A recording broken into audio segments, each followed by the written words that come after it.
Boa tarde, pessoal. Boa tarde. Boa tarde. Me dê só um segundinho aqui, só para eu arrematar uma frase. Não perder o fio da meada, já vou.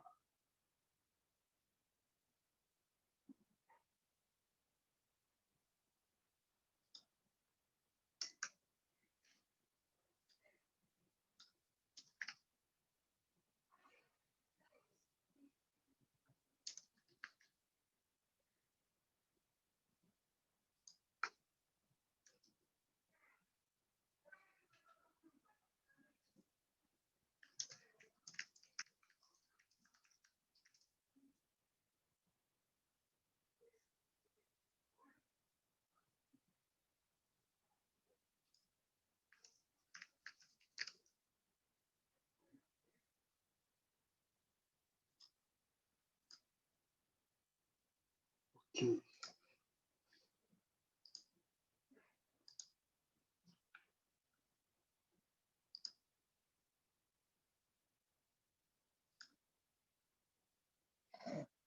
E aí, pessoal, tudo bem? Fresquinho aí? Mata calor ainda. Rapaz, pelo menos o meu vizinho aqui desligou a máquina dele de fazer estaca para fundação. Eu fico o dia inteiro no horário útil aí de 8 da manhã às 5 da tarde, basicamente, com o cara com o motor diesel acelerando aqui a 30 metros da janela. Bom, eu prometi para vocês, então eu vou fazer hoje, vou dar uma passada aqui nos TPs, né? Comentar com vocês umas coisas dos TPs.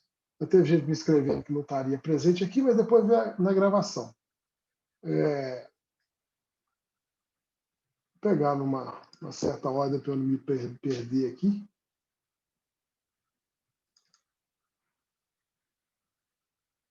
O que é melhor? Deixa eu compartilhar a tela inteira, né?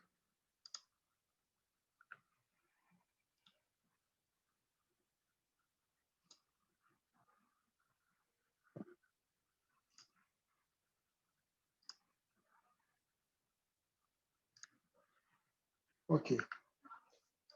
Isso aqui, no fundo, é meu QG. Estava ensaiando com as coisas de Brumadinho. Olha lá, bacana. Deixa eu abrir aqui. A Aline. A Aline pegou dados de acidentes em rodovias federais no estado de Minas Gerais. Tá vendo? Tem um filtro aqui por todo o estado, marcação da posição das rodovias, né? Posicionamento de acidentes. Esse é um negócio interessante. Já teve uma época no passado que eu quis fazer isso, e a ideia era a gente usar esse recurso que tem no GPS de navegação, que avisam você quando está chegando o radar, por exemplo. Daqui a tantos metros tem radar. Eu queria fazer, daqui a tantos metros tem um trecho com uma quantidade de acidentes importante, né? Mas a visualização do negócio desse já dá para a gente perceber uma série de coisas. A Aline colocou isso aqui também na forma do mapa de calor. O mapa de calor, nesse caso, é útil porque a gente não consegue ver, às vezes, quando tem muito símbolo, muito pontinho superposto, a gente não consegue ver direito. Mas uma coisa interessante a gente perceber aqui é que uma coisa natural seria imaginar que os acidentes vão acontecer onde o trânsito é mais intenso, né? Então, a região metropolitana de Belo Horizonte aqui e nas regiões próximas às grandes cidades. É uma situação que a rodovia quase faz parte do arruamento, né? Então, é natural de pensar isso. Uma visualização possível para isso podia ter sido destacar essas regiões dos municípios mais populosos do estado, aqui Pouso Alegre, aqui acho que é Uberlândia, né? Montes Claros está bem na fita, para a gente perceber isso aqui. E o Juiz de Fora aqui, ó. E aqui é Valadares, né? A gente poder perceber essa correlação. Mas é óbvio de fazer a interpretação visual, a gente consegue fazer uma série de associações e ter ideias novas, a gente pode, então, incorporar isso na visualização. Tá? Vou falar isso com muitos, não é para vocês levarem a mal, por favor. Não sei nem se a Aline está escutando. Tá aí, Aline? Sim, eu cheguei enquanto você estava falando aí. A letra A é assim, você tem que chegar antes. Eu falei para você que ia fazer de trás para frente, mas hoje, como está tudo numa pasta aqui, ficou mais fácil. Pessoal, então vou falar com vocês um negócio geral aqui, que o pessoal de cartografia não nos ouça. Nós estamos montando aqui visualizações de dados geográficos.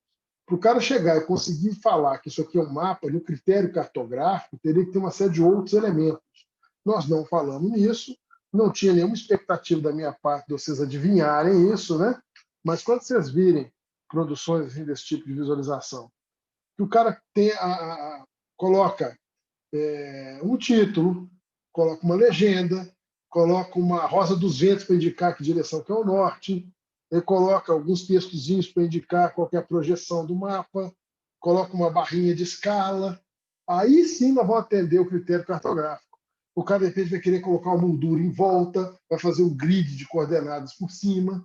Então, são elementos de composição do mapa do jeito que é a norma de operação desse pessoal, do trabalho que eles fazem em termos de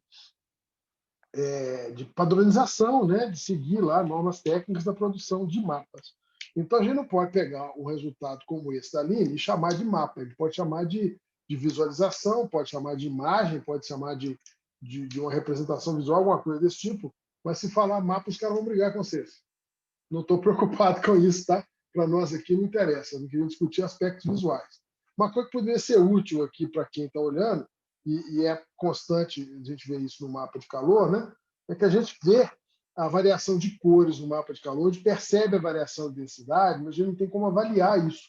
O que é o pico do mapa de calor? O que representa o ponto máximo? Quantos acidentes por quilômetro? Sei lá. Alguma coisa que indique para a gente o que está acontecendo nessa região.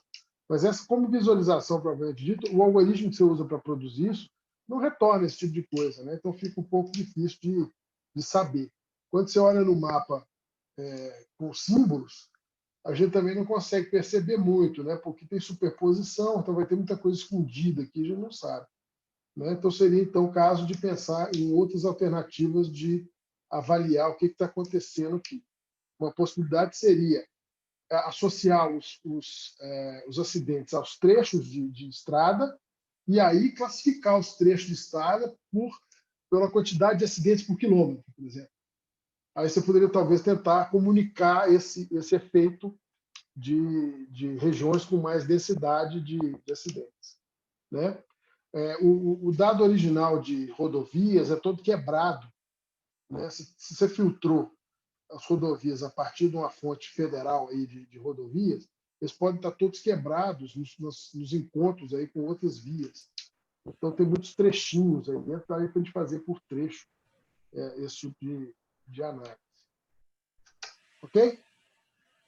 Ok, entendi. Beleza. Vou pegar o Caio aqui. Ó. O Caio tem a visualização de usuários do marketplace. Né? Então, o pessoal entra lá para fazer compras no meio do cadastro deles, né? Tem informação de localização. Então, localizado aqui, eu não me lembro, o Caio está aí?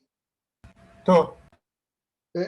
Você localizou com base em API do Google, localização de endereço? Não, a latitude e longitude já estava na base. Então já foi feito na origem, né? Beleza. Porque fica muito, muito clara a semelhança de um mapa desses com um mapa de densidade demográfica. Qualquer coisa que você possa pegar em termos de densidade demográfica vai ter uma aparência parecida, né? Então, o pessoal tem presença no país inteiro mesmo.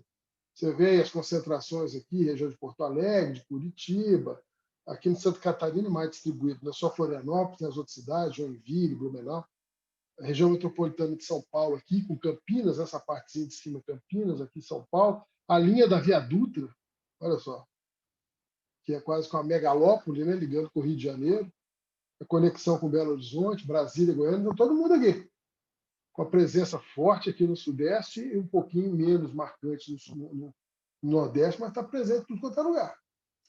Né? Então, muito interessante ver assim. Aí tem um zoom aqui da região do Sudeste, que mostra bem isso que eu falei, né? A linha da Via Dutra caracterizada, conectando São Paulo ao Rio, a região de Vitória. os grandes municípios, os polos, né, regionais, a gente percebe eles aqui, né, Valadares aqui Itabira, não sei. Aqui Juiz de Fora, certamente, Uberlândia e Uberaba. Tá? E São Paulo praticamente fecha, né? Tá? Então, o mapa coincide muito com o mapa de densidade demográfica, quase, né? Formado com pontinhos. Bem interessante. A transformação desse tipo de visualização numa do tipo mapa de calor também poderia ser interessante, mas uma análise que podia ser legal aqui seria uma contagem de clientes numa unidade que a gente tem informação demográfica para identificar lugares em que a densidade é pequena, talvez levando em conta a renda, né? As faixas de renda que o censo dá para a gente, e ver que lugares que eles poderiam investir para tentar expandir, tentar ser mais conhecidos para buscar clientela. Então, regiões que tenham poder aquisitivo e que estejam com a densidade de clientes por território, aqui em relação à população do território, abaixo do que seria desejável, né? Abaixo de outros. Né? Porque aí se fica livre dessas coisas, vazios urbanos aqui. Né? Isso aqui em São Paulo é a região do autódromo, né? O sul lá de São Paulo. Tem um parque aqui, tem os reservatórios de água, né? Tem as barragens que abastecem em São Paulo, esses dois brancos aqui. Várias são regiões de serra, né? Tem regiões não ocupadas. Mas beleza. Vale a observação do cartográfico, lógico, não tem nada a ver. Beleza. Valeu. Mendes. Mendes, você tem um mapa de Minas Gerais associado a médias do Enem. O valor médio dos estudantes que fizeram o Enem naquele município, plotado aqui. Né? Guilherme, não sei se ele está. Tem uma coisa na sua escolha da escala cromática aqui, ficou muito parecido, 500, 600 com 600, 700. Então, a gente não consegue perceber muito bem os municípios de destaque. Tem alguns aqui que estão com a média alta, 600 para cima. Aqui, né? Aqui. Né? E isso é interessante conseguir identificar. Também é interessante conseguir identificar os pontos de baixa. O que aconteceu nesses municípios marronzinhos. Mas uma escala de cor um pouco mais espaçada podia te ajudar nisso. Tá? O outro mapa que você tem, que é para o Brasil, isso fica mais visível ainda. A gente tem que tomar cuidado nesses mapas brasileiros por municípios, porque a proporção aqui entre a linha de contorno do município que está preta aqui e a cor dele faz a gente ter uma impressão visual que talvez não corresponda muito bem à realidade. Eu tenho que tentar diminuir a espessura dessa linha o máximo possível, né, para que os municípios pequenininhos aqui do Sudeste possam ter uma cor que apareça. Se tiver municípios aqui em vermelho, como apareceu no de Minas Gerais aqui atrás, né, esses municípios mais vermelhos aqui, ó, a gente praticamente não enxerga. Eu teria que sair dando zoom aqui da pesada, né, aqui como a imagem não vai dar, né? Mas aqui, olha lá, o vermelhinho aqui que é difícil de perceber. Aqui tem algum vermelho, né? Porque a linha passa a ser relevante. Então, às vezes, esse tipo de fenômeno, não é só o seu caso, não, mas eu vou falar isso no geral, a escolha de cores. E, às vezes, quando você tem uma variação muito grande de tamanho entre os objetos que nós estamos mostrando aqui, isso leva a gente à impressão, uma leitura equivocada, uma leitura direcionada para um lado não ideal, né? Pode gerar até reclamações, né? Eu tenho um livro aqui, era para ter gerado a capa dele para mostrar para vocês, mas está lá no meu escritório, lá no FMG. Chama How to Lie with Maps. Como é que você conta mentira usando mapa? Então, se tiver uma coisa que é muito ruim numa região que nem o norte aqui, que tem municípios imensos, você colorir esses caras todos de vermelho, vai parecer que o problema global é muito pior que na verdade é. De repente, esses municípios vermelhos enormes que estão aqui, ó, a população deles é muito pequenininha, perto de um municípiozinho pequenininho desse aqui, que mal aparece, entendeu? Então, a leitura geral do mapa fica prejudicada por causa disso. Seu mapa também está engraçado, está faltando um pedaço de Roraima aqui. Está faltando um município, talvez não tenha dado para esse município, está faltando um aqui, talvez, ó, de Minas. Né? Mas aqui a cor podia ser um pouco... Essas cores saturadas, vermelho máximo, laranja máximo, amarelo máximo, elas são mais difíceis de manobrar. Né? Uma ideia podia ser ter uma escala que vá do escuro para o claro, por exemplo. Né? As ferramentas têm sempre essas alternativas para a gente usar. Legal? Bom.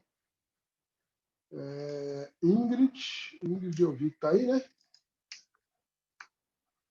Olha isso. Olha a ideia aqui. Tem um conjunto de dados do IMDb. Do IMDb, né? Ou é daquele Não, ali? eu peguei ele direto do Wikipédia. Na verdade, é um Da negócio chamado Wikipedia. Eu confundi. Wikipédia, mais ou menos. Mais Uhum. Wikipédia. Uhum. E que apegou lá uma categoria de diretores de cinema e colocou no mapa o lugar de nascimento dos diretores de cinema, correlacionando com os tipos de filme que eles dirigiram. Então, pegou aqui a Ásia, a turma indiana aqui, olha os lugares de nascimento dos caras. Né? Então, até você comentou no texto que eu vi lá, né? Então, por exemplo, a Índia, ela passa por esse pedacinho estreito aqui entre o Nepal e Bangladesh e continua do lado de lá. E nesse ponto aqui, Sim, Bangladesh. eu achei incrível isso da Índia, porque ela foi formada tem muito pouco tempo, então tem muito diretor que nasceu em outro país, aí depois reformularam o território da Índia e, puf, virou indiano. Pô, mas você está falando de cinema aqui, então eu tenho que recomendar o filme, ver o filme Gandhi. Porque o que aconteceu aqui é o seguinte, tudo era Índia. Depois de 1947, que a Índia ficou independente, teve uma migração em massa do pessoal muçulmano para o Paquistão e para Bangladesh. Então era chamado Paquistão Oriental no primeiro momento. Depois que assumiu esse outro nome com Bangladesh. Então houve uma migração das pessoas. O filme mostra isso, os caras andando pela estrada para sair da Índia e ir para o país onde ia ter a predominância de muçulmano. Um negócio surreal que aconteceu de fato na época. Mas era tudo isso aqui do domínio inglês e foi separado depois. Né? E aí ficou o Paquistão aqui, Bangladesh lá, a Índia espremida no meio, com a bobaginha que eles têm de quase 2 bilhões de habitantes. Né? E aí, no caso, os filmes indianos, eu acho que tem uma confusão geral nessa região. Né? E depois separou ainda o Sri Lanka aqui, né? Chamava Ceilão, depois virou Sri Lanka. Né? E os caras vão arrumando os nomes e rejeitando um pouco a coisa europeia, né, da origem. Né? O outro negócio que vocês verem depois, pode procurar lá no YouTube. Depois eu procuro, se vocês não acharem, eu falo. Aqui é a Coreia do Norte e Coreia do Sul. Tem um vídeo de um camarada que é um historiador, ele faz umas animaçõezinhas explicando a história da separação da Coreia ao longo do tempo. Tem um mapa animado no tempo mostrando como é que foi a dominação em cima disso. Uma hora é dos chineses, uma hora é dos japoneses, outra hora é os coreanos, outra hora os coreanos pegam um pedaço da China, outra hora devolvem um pedaço da China. Então, eles nunca se entenderam muito bem nisso, não. E a separação das Coreias é mais recente ainda que a da Índia, aqui em Paquistão e Bangladesh, que foi... a Índia ficou independente em 1947 e a Guerra da Coreia foi em 1954, né? Então, é por aí. Mas muito legal isso aí. A fez aqui na perspectiva do mundo inteiro. Naturalmente, a Índia bombou aqui, né? Com a China e tudo, mas aí os europeus, os americanos, né? E olhando de perto os europeus, naturalmente a tendência dos caras é dirigir os filmes nos seus próprios países, né? Sendo que a Suíça aqui é quase território neutro, né? Como sempre. A Itália, né? Também tem uma característica própria. Tem uma outra animação também que existe na rede, essa já tem mais uma certa idade. O cara pegou, que nem você, na Wikipedia, pessoas famosas, o local de nascimento e o local de morte. E ele fez um segmento de animação de um pontinho viajando do lugar de nascimento para o lugar de morte no tempo da vida da pessoa, como se demorasse, sei lá, o cara morreu com 80 anos, o pontinho se desloca a uma velocidade de 80 anos da origem, do nascimento para a morte. Tá? E aí ele tem um vídeo acelerado, o planeta inteiro, mostrando gente mudando de lugar. É interessantíssimo de ver. Como é que, principalmente nos Estados Unidos, há aquele movimento de direção ao oeste, o pessoal vai mudando, vai nascendo no leste, morrendo no oeste, nascendo no leste, morrendo no oeste. Muito interessante de ver isso, uma ideia legal de visualização. Eu tirei até print dos mapas e tal, que era de, ao longo dos anos, onde que os filmes foram, como que estava a densidade dos filmes. Eu ia fazer um gifzinho, só fiquei, não, muito OP isso aí. Só que nele, eu percebi que todas as histórias, tipo, de história do cinema e tal, falavam, tipo assim, só Europa e Estados Unidos. Só que no mapa, desde o início, na Ásia, foi muito forte. Então, eu achei muito legal isso. Como que a galera tão menospreza a cultura asiática? É muito, muito legal. E a nossa pobreza aqui? Ah, não. A nossa, nem pintei nada do Nem Brasil. dá para falar, né? Enfim. Apareceu um filme em Recife, apareceu um filme aqui em São Paulo. E tá bom para as grandes produtoras americanas. Né? Mas ficou bastante legal isso. A fonte de dados é interessante para a Wikipedia, dá para fazer tanta coisa. Né? E eu fico frequentemente tentado com essas ideias de fazer mapas animados, fazer animação temporal em cima dos mapas. Orientei recentemente um trabalho de conclusão de curso que era para ter animação da formação dos municípios brasileiros. A divisão do Brasil em municípios na época da passagem do Império para a República era completamente diferente da atual. Mesmo o limite territorial do Brasil era totalmente diferente, não tinha o Acre, não sei o quê. Então, ela fez isso. Eu tenho que encontrar se isso ainda está no ar. E nós temos os dados de tudo isso aqui. A cada censo tem uma configuração de municípios diferente, e a gente teria que fazer uma transformação, né, na subdivisão planar aqui, para ela ir evoluindo de um instante de tempo para o outro. Mas mesmo do jeito que está no banco de dados, a gente consultar com uma data de referência, saber como era a divisão territorial do Brasil no ano X. É possível fazer também. Mas beleza. Então, a primeira vez que apareceu aqui na nossa sequência aqui, as legendas, né? Quando você usa simbologia assim, é necessário, naturalmente, colocar legendas. Você usou o que, Índio, para desenhar? Das cores com bandeira? Hã? A cor da bandeira? Pois é, o Japão de batendo com as vermelho e branco. bandeiras. Deu muito trabalho. É estrelinha. Não, mas eu... Não, mas você fez com o quê? No QGIS mesmo. Tem... QGIS, tá certo, ok. Não, só coloquei lá, coloquei os nomes e arrastei os trem para o lugar. Ok. Foi bem difícil de descobrir esse trem, foi fácil não. Tudo bem. Beleza. É que nem diretor independente nós temos. Joia, boa ideia de ter. A Isabela... Diga. Eu tô vendo que meu nome não tá aí na lista. Você não recebeu meu TP, não? Cadê? Quem tá Bruno? falando? Bruno? Não, cara. Bruno Quinte ou Bruno Vieira? Vieira. Aqui. Que mosca. Peraí. Ok. Peraí.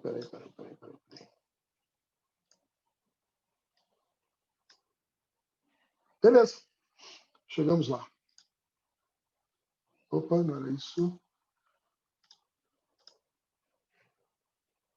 Chegamos lá. A Isabela não está presente, avisou aqui. E ela tem um trabalho em cima de um dado que eu conhecia. Eu trabalho numa empresa que ajudou a produzir esse dado. Tem um sistema que ajuda a produzir esse dado, que é o de arborização na cidade. Né? Então, a origem disso é um pontinho para cada árvore.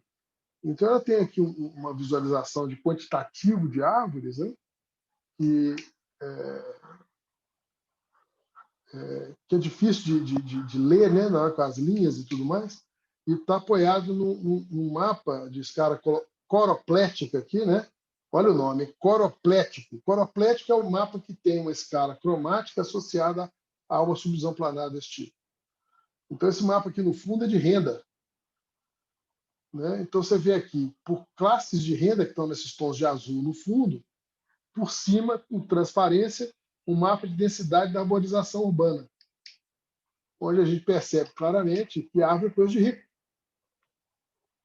É um absurdo, né? Mas é bem próximo da realidade. Lugares que têm renda mais alta e pouca arborização, eles acabam sendo desvalorizados do ponto de vista imobiliário, né? Pode ter falhas nesse banco também, estou achando que aqui, ó, tipo Cidade Nova,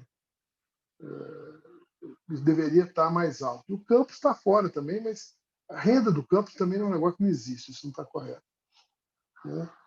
Então, é uma coisa interessante de perceber, olha aqui como é que dá para ver a exclusão das vilas e favelas com relação a essa mancha de densidade e arborização. Então, é um indicador de qualidade de vida também. A gente fica exigindo que a cidade tenha a infraestrutura dela, né? Estou em época de eleição municipal, né? Então, você custear a manutenção da arborização urbana, isso tem custo e tem benefício. Então, tem que ser colocado na balança para não só manter as árvores em pé nos lugares onde elas já estão, mas também fazer um programa sistemático para expandir isso para outros lugares, né? Envolver a população nessas coisas, né, gente? Isso é um absurdo, né? Como é que a gente não vê isso? A gente, nos últimos 2 governos, né, principalmente no passado, um pouco nesse que está acabando agora, a gente viu muita iniciativa de corte preventivo de árvore para impedir queda, para não dar desastre, para não interromper o trânsito, mas viu muito pouco em termos de plantio e reposição, né? E um estudo desse dá para a gente ver essas coisas mesmo. O mesmo dado foi usado num trabalho de mestrado, né, de um colega da Isabela, né, que foi defendido agora tem 2 meses, e que ficou bastante interessante. Aqui ela destaca parques, e aqui nesse caso a simbologia não funcionou muito bem, né, que é uma simbologia com um padrão repetitivo aqui, e não de preenchimento. Era preferível alguma coisa no estilo transparência, como foi feito antes, ou então fazer um mapa completamente diferente, só para mostrar os parques.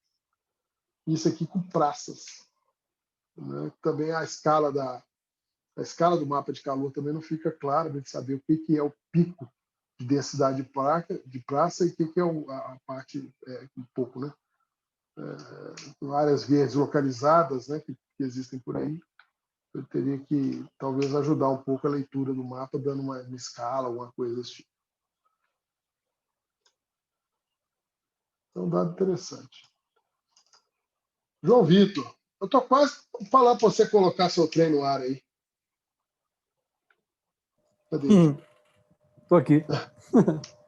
Você capturou as telas aqui, isso aqui também está no caminho do TCC do João, gente. Então, essa aqui é a trajetória percorrida pelo glorioso Clube Atlético Mineiro em 2013. Circulou metade do planeta jogando futebol em vários lugares, né? Nós já tínhamos discutido antes dessa densidade de pontos aqui na região sudeste, naturalmente, onde há uma concentração maior de jogos. Então, a hora que se aproxima, ele consegue, então, fazer, não só colocar os estádios da sequência de jogos, mas indicar distâncias entre eles, né? Isso fica interessante porque ele implementa aqui nesse tipo de mecanismo, esse tipo de solução, o mecanismo de gatilho de zoom, né? A gente tem nos softwares de visualização para GEL um recurso que faz com que a gente possa acrescentar coisas e tirar coisas de acordo com a escala do que está sendo visualizado na tela. Dá para fazer uso disso com uma coisa um pouco mais dinâmica, não para o mapa que vocês têm que apresentar aqui, capturado pronto, né? Mas, enfim, para a gente conseguir dinamicamente explorar o dado. Senão a gente fica no nível só da cartografia lá do pessoal das geociências. Então, aqui com uma visualização de vários estádios em que o Atlético já jogou na América do Sul. É uma densidade grande na nossa região aqui, mas, de fato, país inteiro e América do Sul para todo lado. E na Europa. O campeão do gelo está aqui, né? Tá, né? Tá. Tá, década de 50. Muito bem. Foi principalmente na Alemanha aqui, essa excursão. Tinha torneios, os times viajavam para a Europa nas férias do campeonato aqui para disputar torneios, tudo acabou. E jogou em. O Galo ganhando e eu fiz do Cruzeiro perdendo. Eu vou chegar no seu. E eu ainda ficou pior do que o dele. Foi piorar as coisas. O negócio que fazendo dessa forma com a imagem, a gente acabou perdendo um pouco da parte dinâmica. Trabalho, né? porque a gente fez uma parte bem legal de de timeline e tal. Até o tamanho dos marcadores a gente já deu uma ajustada, porque nessa visualização mais de longe fica um pouco confuso, né? Fica difícil de ver. Então, teria que... Um visualizador, o QGIS mesmo tem um recurso em que você pode ir variando o tamanho do símbolo com a escala de visualização. Tem uma coisa bem básica, bem beabá dele, que é o seguinte: você pode colocar o símbolo com o tamanho definido em metros, quer dizer, na unidade do mapa, ou em milímetros, na unidade da tela. Então, assim, o símbolo fica do mesmo tamanho, dependendo do zoom que você der, tá? Então, não aconteceria isso. Porque se ele optou por João optou por um ícone, né, com o desenho do estádio, ainda tem uma área branca em volta, né? Então isso aqui acaba ocupando um pouco mais de espaço ainda. E aqui a gente acaba não conseguindo distinguir nada no mapa. Assim, né? Então, seria interessante pegar uma escala dessa que tinha de reduzir drasticamente o tamanho do símbolo para a gente ver. E é quase com o mapa de densidade. Né? A gente fala o heatmap coloca em cores a densidade de pontos. Mas se tiver densidade de pontos propriamente dita, né, já dá para perceber essas áreas de concentração. Mas, assim, para benefício geral, o trabalho dele do TCC envolve uma coleta generalizada de dados das fontes do Atlético Online, né, da Enciclopédia Galo Digital, que é uma wiki, né, para fazer aí uma organização disso como um banco de dados, em que a parte de visualização é só um pedacinho. Beleza. Vou pegar o Marcel aqui. Marcel tem aqui. Tá aqui. Nós só pegou um tema histórico interessante aqui, que são missões de bombardeio na Segunda Guerra Mundial.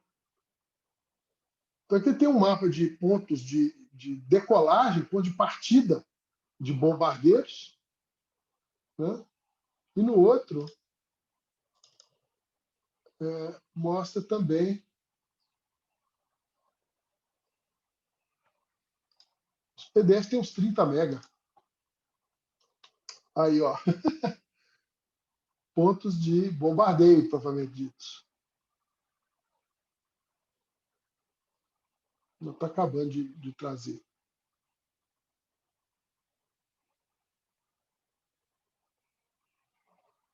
Então, assim, a Europa, principalmente França, Alemanha, Itália, essa parte dos Balcãs aqui, beleza, já todo mundo esperava. A Inglaterra eu achei engraçado, mas são os bombardeiros aliados, né? Então não tem que. Os bombardeiros alemães na Inglaterra não estão na lista. O sudeste da Ásia também, certamente, teatro de operação importante aqui, né? da guerra contra o Japão, mas esses da África aqui são interessantíssimos. Muito interessante. Eu fiquei sem saber. Eu gosto muito da história da Segunda Guerra e eu fiquei sem saber para onde que esse pessoal estava indo, o que eles estavam atacando. Tem uma parte da guerra importante aqui no norte da África, né? Uma campanha que foi um zigue-zague, né? Os alemães levaram, os ingleses levaram, todo mundo para um lado, os alemães trouxeram, todo mundo para o outro. No final, os alemães contra-atacaram de volta. Aí, quando os americanos entraram, eles levaram, expulsaram os alemães do norte da África. Essa parte aqui, ok. Mas aqui, eu fiquei interessado. Eu ver o que está acontecendo aqui na região da Somália, da Etiópia. Bom, a Etiópia era território italiano, né? Então pode ser por causa disso. Algumas missões aqui para acabar com cadeia de suprimentos, coisas desse tipo. Marcel, tá aí? Estou aqui. Uhum. Como é que foi a sua fonte mesmo, que eu não lembro? Foi uma fonte que eu achei no Kaggle, que foi lançado, acho que Kaggle. não tem muito tempo que eles liberaram esses dados de bombardeio. Uhum. Aí já tinha latitude, longitude, aí eu plotei esses pontos e depois eu fiz uma legenda mostrando, né, a quantidade, mais ou menos. Uhum. Tem uma animação que está por aí também, que eu já vi também, já faz alguns anos. Vocês já entenderam, né? Muita gente que acaba encontrando essas coisas acidentalmente acaba me mandando, né? Então, era o seguinte, era uma animação mostrando no planeta os lugares onde foram detonadas bombas atômicas, desde a primeira lá de Hiroshima. Né? Então, você tem uma época que demora para aparecer novas bombas, tem uma época que está todo mundo testando, ameaçando um ao outro, e é um pipocando bomba atômica para tudo quanto é lado em teste. Doideiras, é interessante de assistir. Mas valeu. Aqui tem um outro, né? Tem mais um ainda aqui, ó. Esse aqui com a totalização por país, né? A escala, você vê que sua escala, do meu ponto de vista, aí é questão individual. Parecia, para mim, ser mais interessante ter essa escala invertida, né? Quem foi menos bombardeado ficar claro, e quem for mais bombardeado fica escuro, né? Mas essas são Sim, as faz mais conotações, sentido. né? As conotações. Podia ter uma escala no meio de uma cor, no vermelho clarinho, quase branco, até vermelho intenso na direção, Uhum. né? Talvez fosse mais visível. E isso você tem um efeito aqui também do seguinte: vamos imaginar aqui, ó, aqui tem Nigéria, Níger, poucos bombardeios, mas os países são grandes. Então o roxão deles aqui chama atenção. Cazaquistão aqui teve alguma coisa, mas ele chama atenção pela dimensão do polígono, né? Então esses Verdade. mapas, onde há uma variação muito grande do tamanho dos polígonos, a gente precisa ter atenção com esses detalhes para não passar as mensagens equivocadas. Mas ficou jóia. Muito bom. Matheus Souza. Olha aqui, agora aqui a fonte é Spotify. Eu pego uma fonte de Spotify para saber quais são as 200 músicas que estão no top do ranking num país e as 200 músicas que estão no top do ranking dos Estados Unidos. E ver qual que é o grau de coincidência entre uma lista e outra. Aí, então, a nossa colonização cultural colocou a gente até bem na fita, até pouquinho até, né? Relativamente aos Estados Unidos, né? A escala aí que deve estar ali entre 20 e 40, né? De 200, né? Mas é que a música brasileira ainda está predominando no ranking do Spotify do Brasil, né? E, naturalmente, os países de língua inglesa, né? Tem uma presença maior, né? Inglaterra, Canadá, Austrália, a própria África do Sul, que, né? Tem várias línguas, mas ainda assim. E os argentinos estão mais culturalmente dependentes dos Estados Unidos que a gente, né? Então, ficou interessante de ver a Colômbia e o Equador mais ou menos com a gente. O pedacinho mais escuro aqui é o mesmo valor da França, né, que é uma parte da França, que é a Guiana Francesa. E os outros países latino-americanos aqui, né? Mesmo o México, né? O México é do mesmo nível do Brasil. Mas Chile, Colômbia, Chile, Peru, Bolívia, Paraguai, Uruguai, sem tanta influência dos Estados Unidos. Interessante como fonte, viu, Matheus? Isso. O Matheus Pereira.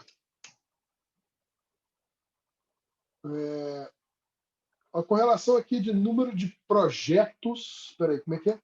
Esqueci.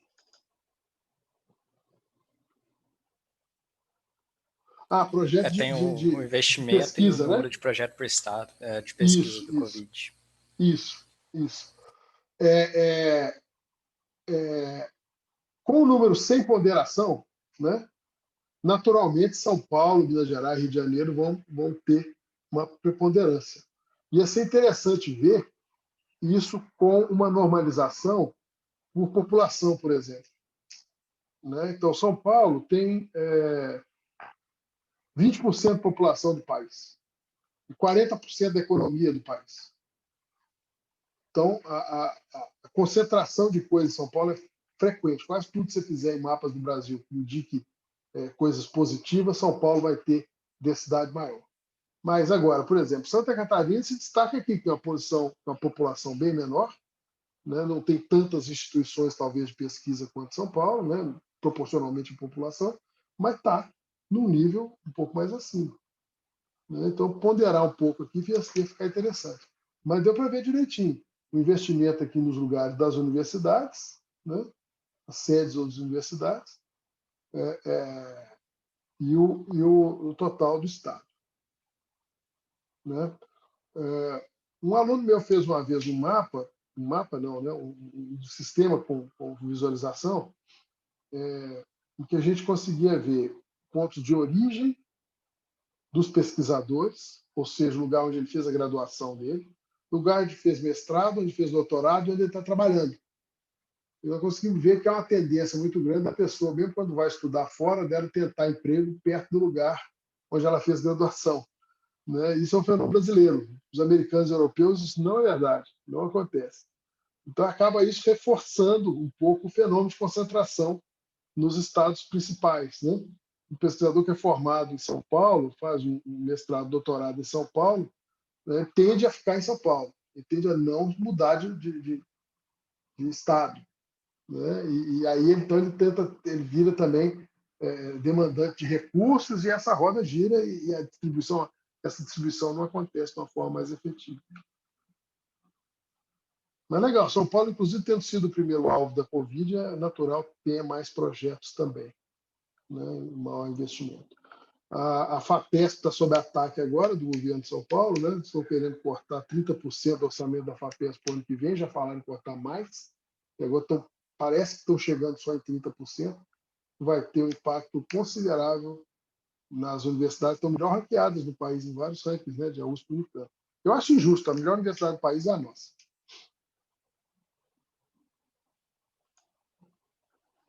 Mas, joia, bom tema, combinação de fontes.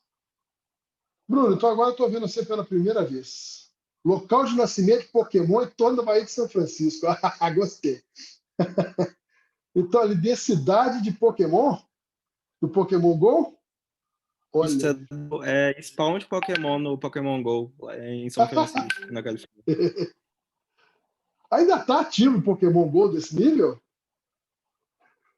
Eu não sei de que época que era esse dataset que eu peguei. Eu esqueci de olhar isso, mas eu peguei lá no Kaggle. Bom, o que você usou para desenhar, para construir o mapa no final? Usei o QGIS mesmo. QGIS? Isso. Pô, e o ícone aqui teve que importar, olha que legal. Vou mandar isso para a Mirella.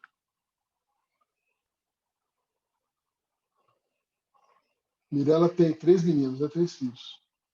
Tem um mais velho e 2 gêmeos. O mais velho adora isso. Tem 6 anos.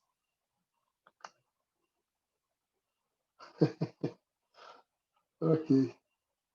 Beleza, depois eu vou ler seu relatório. Ficou bem legal de visualizar aqui. Com distribuição. Agora a turma quer saber onde estão os raros, né? Eu pensei em plotar aí os mais raros, mas eram poucos pontos, aí nem ia ficar muito. Uhum. Nem ia ficar muito bom, não.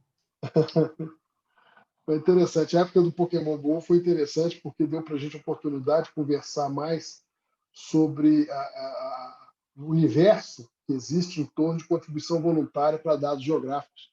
Nós vamos ter um dia para falar disso ainda, um vídeo que eu ainda tenho que gravar sobre isso. Como é que, de repente, tendo uma causa, tendo algum dado que seja interessante coletar, manter, qualquer coisa, a gente sempre arruma quem esteja à toa na internet fazendo nada, porque se dispõe a colaborar para formar aquele dado.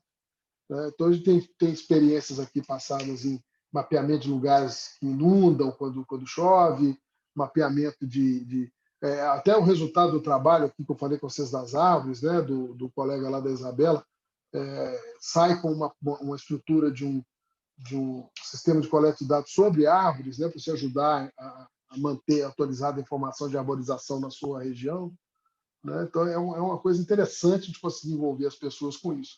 Pokémon GO, principalmente, provou para a gente que tem gente capaz de coletar dados na rua. O cara vai ao lugar, em vez dele coletar um Pokémon, ele bate foto de uma árvore e diz em que estado que ela está, se ela está com praga, se ela não está, qual a altura que ela tem aproximadamente. Então, isso é viável. Né? Dá para a gente a possibilidade de pensar em projetos sobre isso. Beleza, Matheus Vargas. Matheus Vargas é o que escolheu o outro time. Né, Professor, se quiser abrir o relatório, é mais fácil. Vou abrir o relatório, ter os mapas todos, né? Vou fazer isso. Ele pegou a trajetória espacial do Cruzeiro em 2019, né? Não foi um ano muito bom para o Cruzeiro, mas teve atuação internacional, né? Com partidas fora do Brasil, 65 no Brasil e 4 fora. né? E então ele usou aqui o Mapbox Studio, né? Que é uma ideia deles, para produzir visualizações. Né? Então está aqui um mapa, deixa eu ver se eu faço. Né? O ponto aqui de um estádio na Venezuela, né? O Lago Maracaibo, a região Maracaibo, a região petrolífera da Venezuela principal. Barquisímetro, o ponto em Guayaquil, no Equador, né? E os pontos, um ponto em Buenos Aires, na região de Buenos Aires, para jogar contra o Huracan, que é a primeira fase da Libertadores, né? River Plate, Huracan. Foi até as oitavas, não foi? Passou da fase de grupos, não passou? Caiu nas oitavas pro River Plate. Caiu nas oitavas do River Plate. Precisava ganhar aqui de 2-0 e tomou um gol no finalzinho que o Léo largou pra lá. Mas pá, segurou um 0-0 lá, ó. Professor, eu só queria fazer um comentário que eu até deixei a foto ali dessa ferramenta, porque esse mapa aí, ele, apesar desses pontinhos estarem assim, era assim que eles tinham que ficar. Só que tem que fazer essa transição aí pro 3D, e porque aqueles pontos eles têm Tem um atributo lá, né? Um Isso. atributo que representa a altura, né? A quantidade deles existe. Ele tá feioso assim, mas ali dentro daquele ponto, eles são pontos que tem quantidade dentro deles, né? Uhum. Infelizmente. Até o JSON ali tem essa... Eu não sei se eu coloquei isso no JSON ali, que tá ali em cima, mas era pra ter ficado bonitão assim. No final, eu não consegui fazer isso, não. Não, tá bom. Tá bom. Então, aí você tem aqui a visualização na América do Sul inteira, no Brasil principalmente, da sequência de jogos. É uma coisa que o João fez, que talvez fosse tranquilo de você conseguir no Mapbox, seria conectar os pontos, né? É uma área até que eu não falei com vocês, é uma área de pesquisa, que tem poucos anos que ela está sendo explorada, que é de mineração de dados e trajetória. Então, você não tem mais apenas pontos e linhas, mas você tem uma sequência de pontos no tempo que você quer comparar. Às vezes, você quer encontrar trajetórias semelhantes ao mesmo tempo, como assim, trajetórias que vão no trânsito, vão passar nas mesmas avenidas, que vão gerar engarrafamento no trânsito. Às vezes você quer padrões de deslocamento, bairro, centro, bairro, ou padrões de deslocamento de carga aérea, por exemplo. Então, tem muita aplicação essa área e está se desenvolvendo bem rápido. Aí a gente tem que passar a representar esses dados de outra maneira. Teria que ter tipo um tipo de dados adicional àqueles que nós vimos lá no MTG para representar trajetórias, né? Sequências de pontos, cada ponto com um tempo, tem um tempo de deslocamento entre um ponto e outro, né? Para a gente, então, poder ter um tipo de dados estável que a gente possa usar nas estruturas de dados para as análises e para construir esse tipo até de visualização. É uma área boa de trabalhar. Mas beleza. Esse ano vai ter um monte de lugar diferente, né, para o Cruzeiro, né?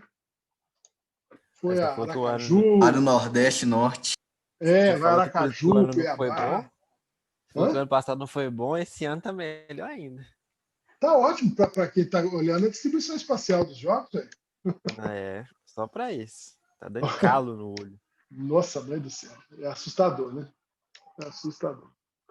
É engraçado. Eu tenho essas como eu falei já para vocês várias vezes, eu sou engenheiro civil e às vezes aparecem as notícias dessas, caras falando de coisas de urbanismo mesmo, né? E desses sistemas de imóveis na cidade e tudo mais, né? Mesmo naquele evento que eu participei, que eu dei a palestra, eu estava levantando a lebre do que vai acontecer com a parte imobiliária depois da pandemia, né?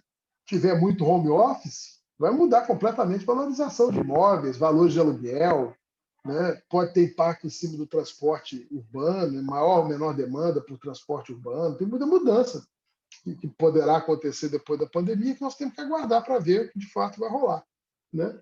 Então, nesse ponto, eu estou lembrado da situação do Cruzeiro tentando vender o terreno de frente à sede campestre lá na Pampulha, né? Então, um terreno que já tem uma edificação lá, que é usado de estacionamento, mas é um lugar que você não pode construir nada muito alto, porque interfere na aproximação do aeroporto da Pampulha, tem um limite de altitude, de altura para as edificações. E uma vez eu estava trabalhando na Prodabel, vi o pessoal da Infraero né, junto com um órgão do Ministério da Aeronáutica, e eles queriam que a gente repassasse para eles os dados sobre imóveis e população na região de aproximação de chegada na cabeceira do aeroporto da Pampulha e na região de decolagem, na outra ponta da cabeceira da Pampulha. 6 quilômetros para lá, 6 quilômetros para cá. Meu Deus, isso aqui fica 2/3 da cidade dentro desse espaço. Porque isso é um negócio que nós temos que fazer de estudo para caso de acidente, prevenção contra acidente.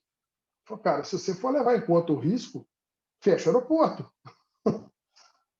Fecha o aeroporto, porque é muita influência que um aeroporto daqueles tem numa região. Então, o aeroporto, assim, agora ele voltou a receber tráfego aéreo. Eu estou com uma conversa online aqui com uma colega lá da Faculdade de Educação, passo o avião. Eu estou aqui no meu home office está poluído por ruído de decolagem de avião, porque eu nunca estou aqui nesse horário, eu estou no campus. Então, cara, essas coisas vão todas mudar na construção da cidade. Vamos ter que ver muita coisa sobre isso ainda. Eu acho muito difícil o Cruzeiro conseguir vender aquele terreno pelo valor que eles falaram na imprensa por causa disso. Ninguém exatamente está com dinheiro solto aí para fazer compra pensando em investimento, pensando em ocupar e revender, em construir um prédio, em lotear, fazer qualquer coisa, não. Está muito difícil perceber isso. Aí vem a Receita Federal e bloqueou a venda, né? Então, aí complicou de vez. Bom, por último aqui, Guilherme Lourenço. Está aí, Guilherme. O Guilherme pegou dados de estádios na CBF. Nos estádios registrados da CBF tem essa distribuição. E interessantíssima concentração aqui no interior de São Paulo, né? Como é que São Paulo, interior aqui, tem uma densidade grande de estádios aqui, quase que seguindo aquelas linhas das rodovias estaduais paulistas maravilhosas que eles têm lá. Eu tentei fazer, eu fiquei um dia inteiro tentando instalar o Postgre, o QGIS lá, apanhando, aí por fim eu fiz no Mapbox. Eu queria fazer mais coisas, mas não deu tempo de fazer. Uhum.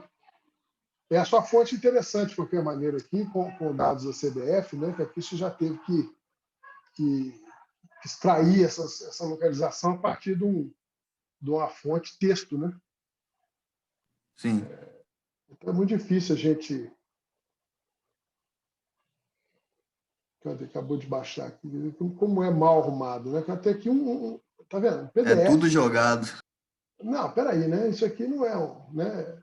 Serve para o humano ler, mas no final, para você fazer essa... Se eu não me engano, tá mais pro final aí. Eu tinha passado aqui. Análise público, não sei o que e tal. Olha aqui. Capacidade.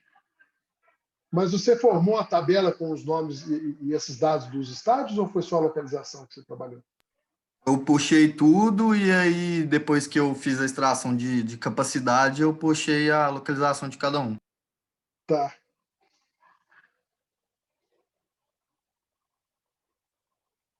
Ô, João, você tem isso, não, né?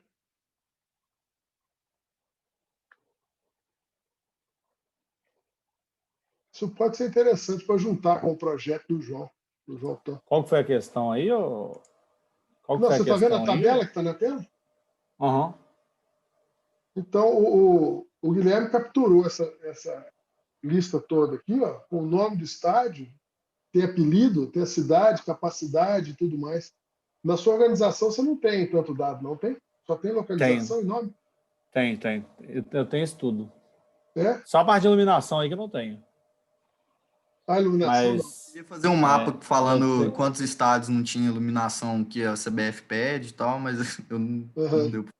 Eu tenho a parte de nome, apelido, cidade. Eu tenho o ponto geográfico, né? Eu não sei se eu tenho a informação de cidade especificamente. Mas o que eu fiz para coletar foi eu puxei do Wikipedia. Tá bom. Aí eu puxei todos os dados que tinham disponíveis lá no Wikipedia que eu julguei relevante. Capacidade tem também. Acho que desejo só não tem iluminação. E essa Já é um parte de parto você competição. conseguir extrair essas coisas dessas fontes organizadas dessa maneira, né? Então, O pior, escuta, gente. a parte do meu projeto lá foi basicamente tudo extraído de Wiki, então foi uma dor de cabeça danada.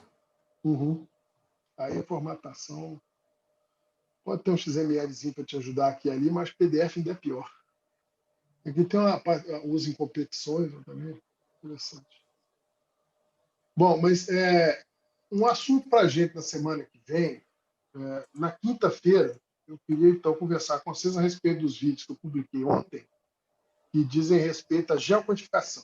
É justamente esse problema. Você tem um nome ou endereço, uma descrição de uma localização e quer encontrar um ponto geográfico correspondente.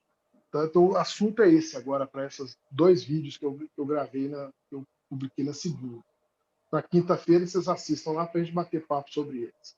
Na semana que vem, eu ainda vou gravar, mas eu estou pretendendo que seja a semana para a gente tratar de infraestrutura de dados espaciais. Né? Então, aí vale o negócio da gente, que nós estamos falando aqui de Brumadinho, que eu estava com essa tela aqui no fundo, vou aproveitar que está aqui aberto. Nós já criamos para Brumadinho uma infraestrutura de dados espaciais para o projeto. Né? E coloquei lá alguns dados comuns. Nós vamos começar a receber dados do pessoal que vai trabalhar em campo sobre os efeitos do desastre, né? Efeitos sobre fauna, flora, qualidade da água, propriedades, economia, de tudo. Né? Então, o que eu coletei está aqui nesse negócio. Então, a estrutura que está recebendo a IDE do projeto Brumadinho é um software chamado GeoNode. Nós customizamos a cara do GeoNode. A Ingrid, que é da turma, fez esse trabalho como bolsista lá do projeto, né? E aqui a gente se conecta ao servidor do projeto Brumadinho e encontra aqui esses fontes de dados, tá? Então aqui a gente usa no QGIS como se fossem os dados que estão na minha máquina local, né? Então eu posso vir aqui e colocar, por exemplo, aqui, ó, esse aqui, ó, trecho massa d'água. Aqui são rios de maior largura, ou esse aqui, ó, massas d'água no estado minerais, são lagos e lagoas. Aqui, a Lagoa dos A minha Ingleses, dúvida esse é roxo. mais, acho que se você estiver precisando sair aí, tá tranquilo, acho que... Hã?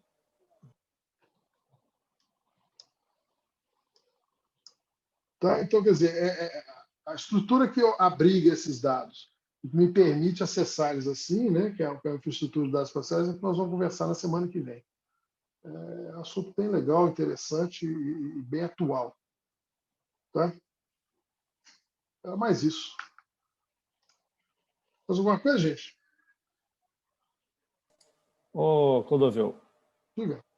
eu tenho uma dúvida aqui com relação ao prazo lá da entrega das queries e se a gente tem alguma previsão da prova, correção da prova. Pois é, vamos fazer assim. A terça da semana que vem está lá em branco no meu programa. Então, na terça da semana que vem, eu pretendo trazer as provas de volta para vocês. Vou fazer tipo como se fosse uma correção da prova, dizer o que eu esperava em cada ponto, e nesse ponto vocês vão ter as provas de volta com o meu retorno. Tá? Eu não vou analisar cada prova aqui no conjunto, na base do vídeo, porque não faz sentido. Né? E aí, na quinta da semana que vem, é a reunião virtual para a gente tratar de IDE. Eu vou ter os 2 vídeos para fazer e corrigir as provas para entregar para vocês na próxima terça. Em relação às consultas do SQL, nós estamos ficando sem tempo no fim do semestre. Então, eu já tinha combinado com vocês, tipo, dia 8, que é quinta, mas vocês podem me entregar isso, me enviar isso pelo e-mail até segunda, pode ser? Até segunda. Segunda 12. 12 é feriado, né? Então, sei lá, até o fim da meia-noite de segunda. Beleza. De modo que terça-feira eu consiga fazer um esforço concentrado aqui de já avaliar aquilo para a gente ir fechando o semestre. Beleza, aí a gente tem mais uma prova ainda a fazer, né? A gente tem uma provinha no final. Beleza. Tá? Mas aí eu vou querer fazer alguma coisa curta, porque eu vou ter pouquíssimo prazo depois daquela data para fechar o diário. Uhum. Tá bom? A gente combina Beleza. mais adiante na segunda-feira. Beleza. Tranquilo? Então era isso. Se tiver mais alguma coisa? Olha que chique isso aqui, gente.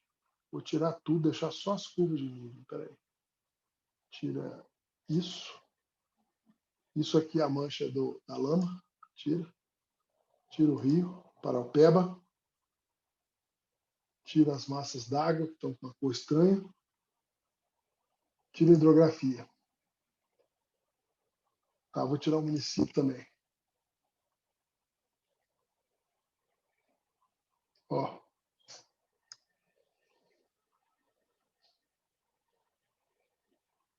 Tem bobeira. Essa linha que está aqui, ó, norte-sul, ó, é a Serra da Moeda. Essa, sem querer desse zoom. Essa linha daqui, ó, é a Serra do Curral. Também tá branco. Ah, foi. Para mim também tá chegou. branco. Vai chegar, porque é pesado. Então essa aqui, ó. Chegou? Chegou. Tá fino. Essa aqui é a Serra do Curral, ó, que é atrás de Belo Horizonte. Aqui, na ponta da Serra do Rocha, é a Serra do Zé Vieira. E eu esqueci o nome dessa outra aqui que vai para cá. Os divisores de água. Então, essa linha aqui, que é a Serra da Moeda, divisor entre o Bacia do Paraupeba e o Bacia do Rio das Velhas. Se fosse um rompimento de barragem do lado direito aqui dessa linha da Serra da Moeda, o efeito caminharia em direção a essa parte desse vale aqui, ó, que é onde passa o Rio das Velhas. E onde tem a captação de água para o Belo Horizonte. Eu vou botar de novo a mancha do trem de Brumadinho e ver como é que está próximo. Isso aqui, está vendo aqui a distância? É bem próximo aqui. Deixa eu ver se eu tenho outro elemento. Mas, enfim. É um conflito, né? A região nossa do conflito aqui. Uma área escarpada que é de interesse de mineração. Aí dá um visual espetacular com a cobertura vegetal aí de estilo de Mata Atlântica, que é preciosa. Mas tem a pressão econômica da mineração, que é quase metade da economia do Estado. E está concentrando tudo aqui. Então é por aí, gente. Tem que conhecer a região. Bom, enfim, era isso. Encher vocês de... Olha a quantidade de coisa. É um quadrilátero ferrífero desenhado aí na frente da gente. As isolinhas. Né? Ok? Conversa é essa. Então tá, João. Quinta-feira a gente conversa. Um abraço para vocês. Clodovil. Diga. As notas dos TPs, você tem ideia de quando que vai sair? E de outras rapidinho, coisas? eu vou me organizar disso. Vou me organizar e mandar direto as notas da primeira parte toda para vocês de uma vez. Tá? Eu vou lançar direto no sistema de arte classe. Tá, beleza. Tá bom? Eu estou na planilha aqui, mas eu tenho que ir lá lançar.